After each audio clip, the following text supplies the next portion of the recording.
ഇനി മുതൽ ആധാറിന് അപേക്ഷിച്ചാൽ 18 വയസ്സ് കഴിഞ്ഞവർക്ക് വീട്ടിൽ നേരിട്ടെത്തി വെരിഫിക്കേഷൻ. 18 വയസ്സ് കഴിഞ്ഞവർ പുതിയതായി ആധാറിന് അപേക്ഷിച്ചാൽ വില്ലേജ് ഓഫീസർ നേരിട്ട് വീട്ടിലെത്തി പരിശോധിച്ച ശേഷമേ അംഗീകാരം നൽകൂ.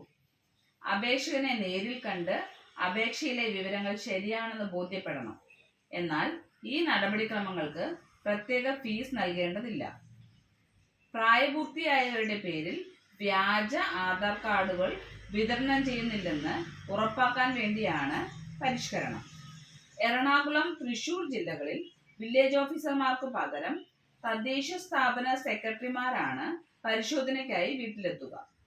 കളക്ടർമാരുടെ തീരുമാനപ്രകാരമാണ് ഈ 2 ജില്ലകളിൽ പരിശോധനയ്ക്ക് തദ്ദേശ സെക്രട്ടറിമാരെ ചുമതലപ്പെടുത്തിയിട്ടുള്ളത്.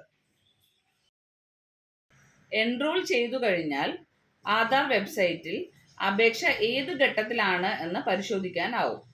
സംസ്ഥാന സർക്കാരിന്റെ സ്ഥിരീകരണത്തിനായി കാത്തിരിക്കുന്നതാണ് സ്റ്റാറ്റസ് എങ്കിൽ വില്ലേജ് ഓഫീസുകളോ തദ്ദേശ സ്വയംഭരണങ്ങളിലോ എത്തി തിരിച്ചറിയൽ രേഖകൾ കൈമാറേണ്ടതാവും.